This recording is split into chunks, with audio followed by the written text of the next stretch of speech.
Today we will be discussing staff suicide, how to rebuild school culture by Martha Hernandez, Gregory Lee, and Catherine Shelton. Our table of content, we will begin with our introduction. We'll explain the topic we chose. We will move on to our implications of crisis, what it means to the public education and to the field of school psychology. Then we will talk about interventions that were developed for schools. And lastly, we will talk about future for school psychologists, the value of this exercise and training. We will first begin with our video to discuss further on this topic. We as educators strive to make a safe, nurturing environment for all learners. We spend many hours of the day together with our students. We see triumphs, rough days, and we all progress together. But what happens when someone you see every day suddenly is not there anymore? The CDC identified suicide as the second leading cause of death for teens ages 14 to 18. In 2019, that range broadened. The CDC stated that suicide was the second leading cause of death in people 10 to 34. In June of 2020, researchers for the CDC found that the COVID-19 pandemic had elevated suicidal ideation in many adults. It is no secret that this problem has affected us all and continues to affect us. So how can school staff help support their school when they themselves may be grieving the most? This is why schools need a plan with prevention efforts, interventions, and postvention policies. Staff trainings will also be beneficial to help prepare educators for the difficult conversations that need to take place to provide a safe and accepting place for students and staff dealing with this crisis.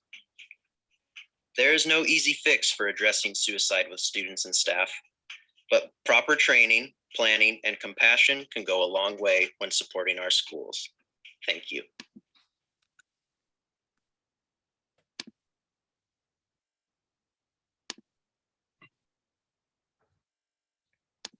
All righty, Catherine, will you start us off?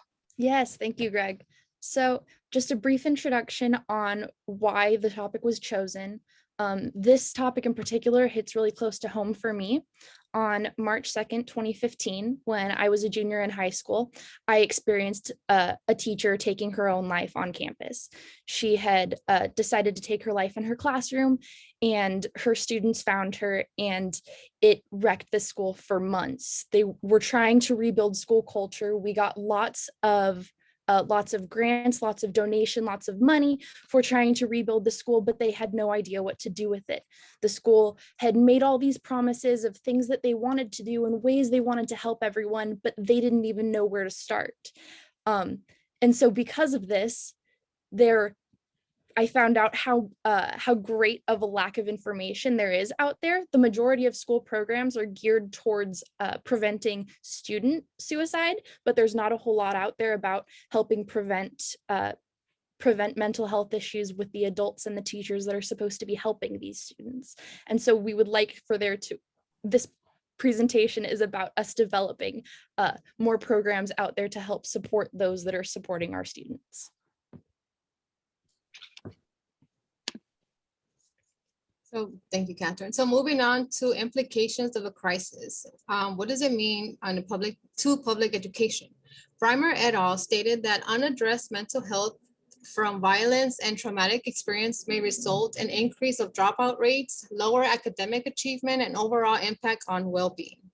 The Assembly Bill 2246, also known as AB 2246, which is California's policy, stated that it must address the needs of high-risk groups such as students exposed to suicide, youth with a history of suicide ideation or attempts, youth with mental illnesses or substance abuse disorders, LGBT youth, traumatized youth, and youth in out-of-home settings such as foster care. Moving on to implications to the field. Next slide, please. I think it's on there, right? Yes. According to O'Neill et al., school psychologists are ethically and professionally responsible for knowing and assessing students' suicidality. Advocacy.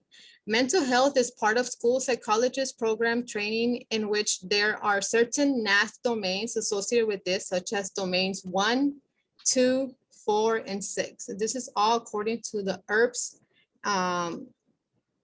study.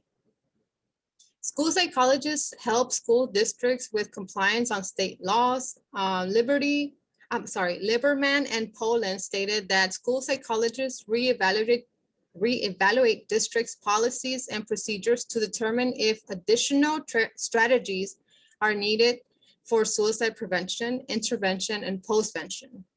Moreover, school psychologists train school staff to fulfill mandated training for all staff members.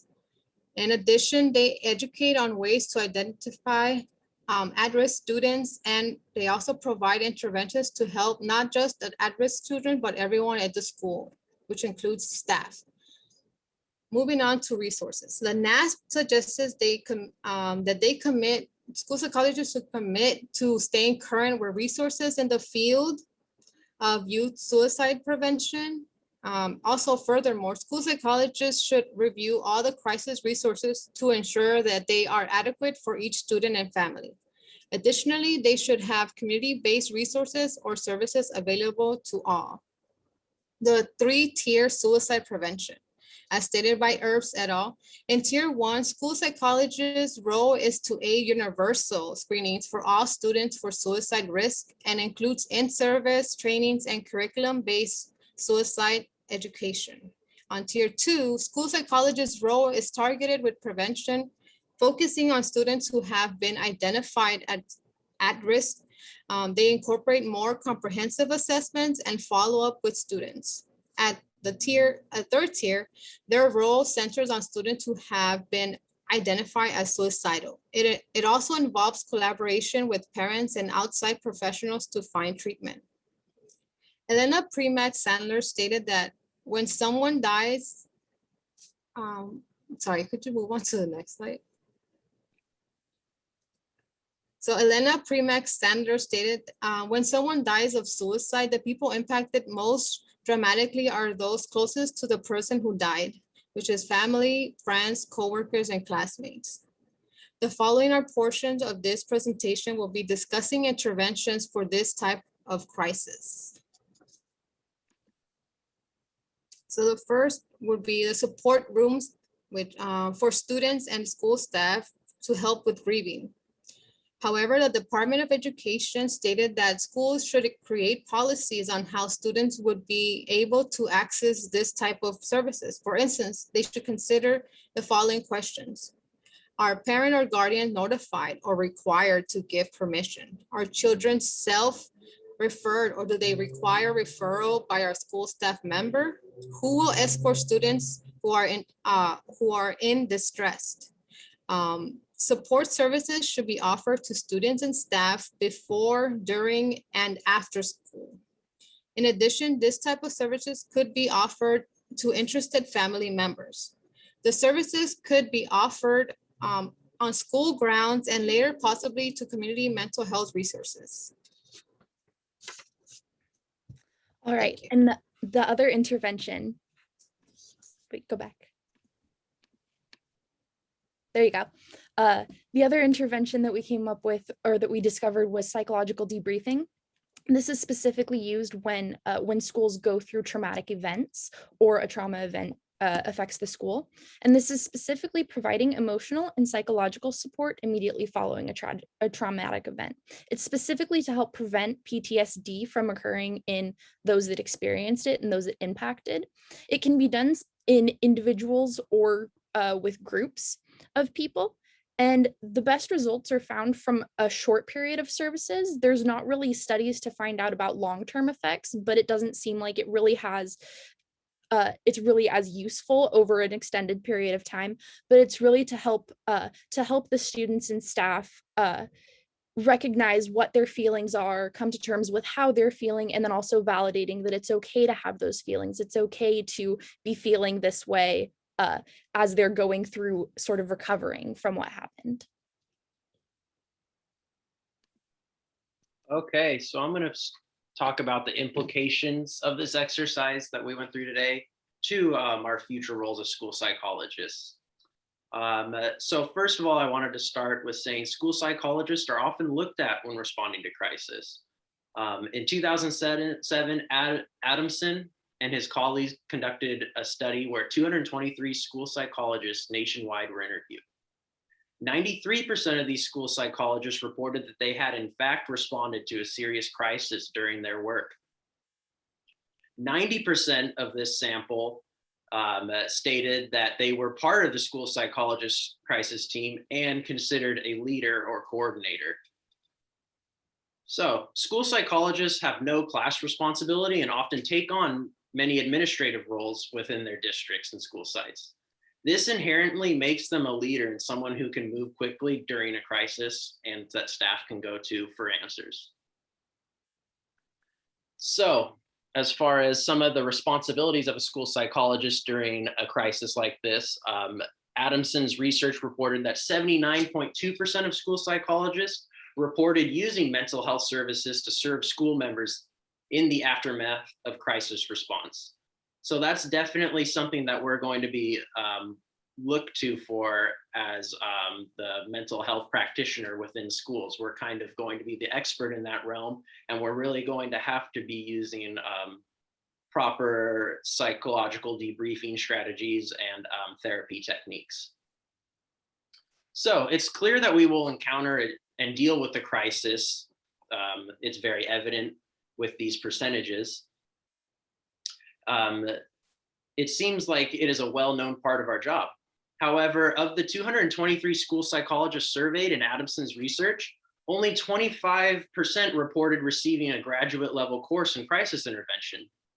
A majority of them shared that more crisis training would be beneficial when dealing with and leading their crisis teams.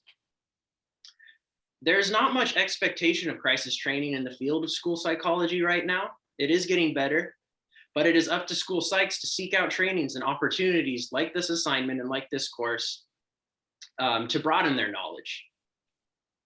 This assignment is a great assignment to expose us to different types of crises that we may encounter in the field. We get to look at 5 specific crises, and that's awesome.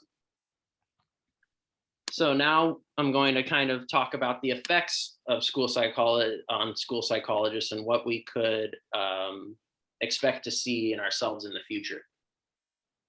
So leading crisis intervention is stressful, and many school psychologists report physical symptoms of stress. That was found in a study by Bolnick in 2005. With assaults and deaths being the leading crisis that many people experience in public schools, psychologists must find a way to regulate their emotions and healthily, and especially when grieving. Those are things that we need to keep in mind. So what we need to understand is the more prepared and knowledgeable a school psychologist is about suicide response, the less trauma we will cause when we're delivering our post-crisis services. So some things that we need to keep in mind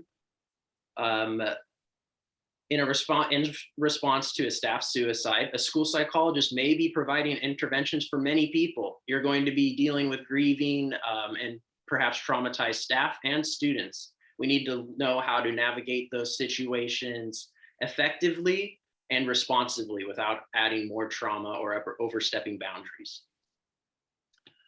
The school psychologist must manage their own grieving process as well during all this. This could have been a colleague member that you're very close to. And lastly, what I would like to remind everyone of and leave you with would be preparation and an adequate plan will also give the school psychologist time to grieve and provide grieving opportunities for colleagues. So what's going to save us in the future is a proper plan and prevention strategies to really ensure that you yourself can go through your grieving process and you can be there to help support your school. These are our reference, and we thank everyone for taking time out of their day to look at our presentation. Thank you.